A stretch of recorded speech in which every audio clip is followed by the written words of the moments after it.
With every customer interaction, your business wins or loses share.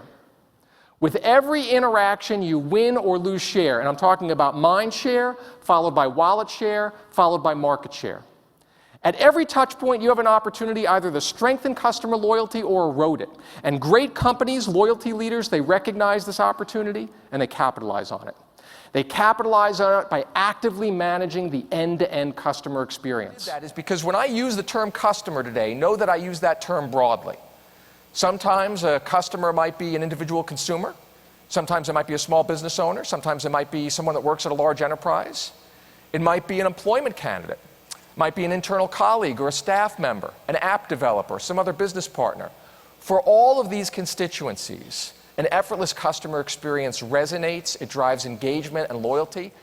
Do any of you here, by show of hands, do you work in a role where you serve an internal customer and don't have regular contact with external customers? Show of hands? Okay. I'm sorry, this is going to be incredibly boring and valueless for you. No. Exactly the opposite. Whether you serve an internal or external constituency, know that everything that we're going to cover today, all the principles about creating an effortless experience, they engage people regardless of whether they're inside or outside the company. And as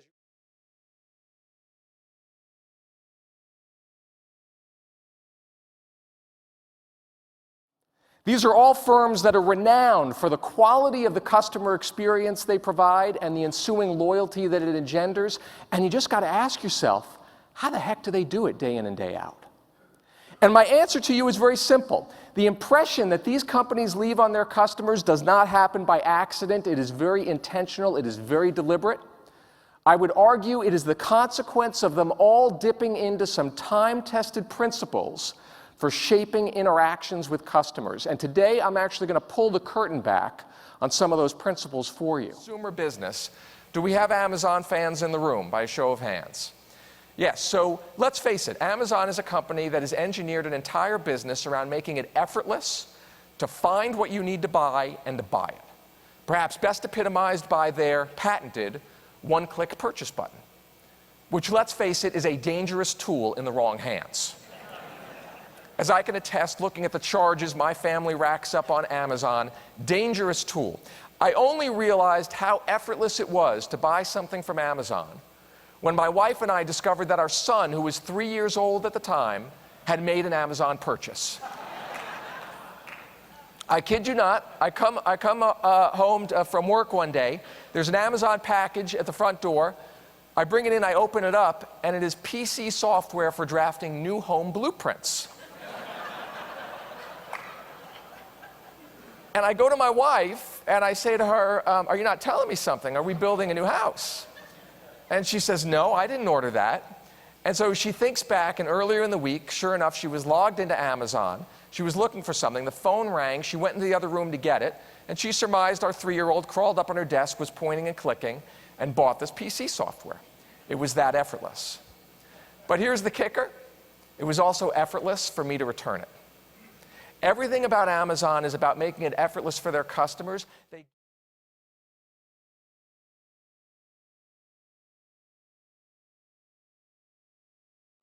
When people decide to do business with a company, they make that decision across 2 dimensions. On one hand, there's a rational dimension. Those are considerations like, do they have the products I want? Is the price right? Are the locations convenient? Most businesses get those considerations and they try to address them. But then there's a second dimension that people make the decision on, and that's relative to emotional considerations. Those are things like the customer wanting to maybe feel peace of mind, maybe feel like part of a community, wanting to feel good or special in some way. And many businesses overlook that emotional part of the equation. And that's really to their detriment, because experiences that are laced with emotion are far more memorable than those that are not. And the reason this is relevant to today's discussion is because if you're trying to derive competitive advantage from your customer experience, what that's really about is making sure people remember their interaction with you over all other providers. So you would be remiss if you didn't leverage the power of emotion as a memory cue to cement the memory of that interaction in people's heads.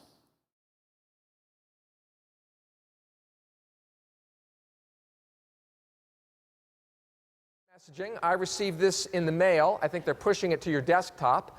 It has very tiny print and long instructions on how to set up the voicemail. It comes with this menu that shows how you can do things like send a voicemail, change your out-of-office greeting. Now, folks, I'm just saying, this doesn't scream simplicity to me. If anything, it actually gives me cognitive and physical effort. And let me explain how. You know, I don't know if it's the line of business I'm in, but every time I look at this tree, it gives me cognitive effort, and here's why. Do you notice anything strange about the top-level menu? There's no 3. There's also no 8. What do you guys have against the numbers 3 and 8? What did they ever do to you? For the longest time, I was afraid to hit 3 and 8.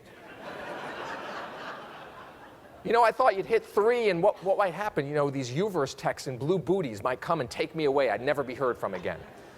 But then one day I thought, wait, maybe you hit 3 and you get VIP service. It was only after I decided to include this example in this program that I gained the courage to hit 3 and 8. You know what happens when you do?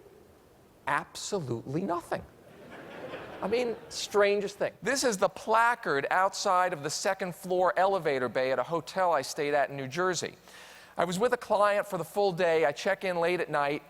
And so I check in and I get off at the second floor to find my room. Now, here's the catch. The front desk assigned me room 225.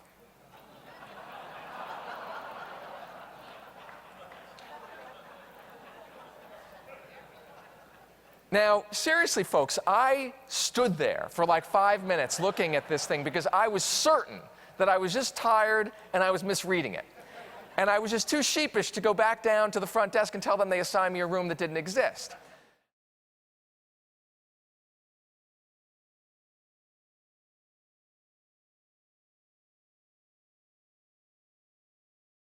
That is because this principle, like many of the others in the dozen, is actually grounded in cognitive science. And the reason for that is because the companies that do this great, they realize that there are 2 levers that you need to pull in order to create a great customer experience. One lever is the reality of the experience, how fast you turn stuff around, the accuracy of your work, okay? But then there's another lever. The second one is the perception of the experience. And that's independent of the reality. And companies that do this well, they manage both the reality and the perception. This is an illustration, a principle that deals with the perception. Because as a leader, you're always on stage.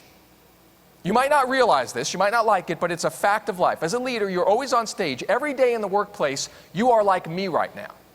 You're on stage, and everyone in the organization is scrutinizing your every move, every grimace, every eye roll, every hallway utterance. They're scrutinizing it to get a signal about what is important to you, what you value. And so this is a very unique opportunity as a leader because people look up to you. They look at the position that you have ascended to and they say, well, gee, whatever behavior, you know, Pat's demonstrating, the company seems to reward that. So they're going to be more inclined to model it, not only with staff and colleagues, but even with customers. And this is the intersection with the customer experience, because how we treat each other influences how we treat our customers. People look to you and how you interact in the workplace for a signal around what right looks like. Think of the signal it sends when you go out and spend a half day with these folks. The signal it sends to them is that of all the things you could have chosen to do that day, all the ways you could have spent your time, you decided the most valuable use of your time was spending 3 or 4 hours with someone on the front line to understand their lot in life, the obstacles they face, and to help them to do the job better.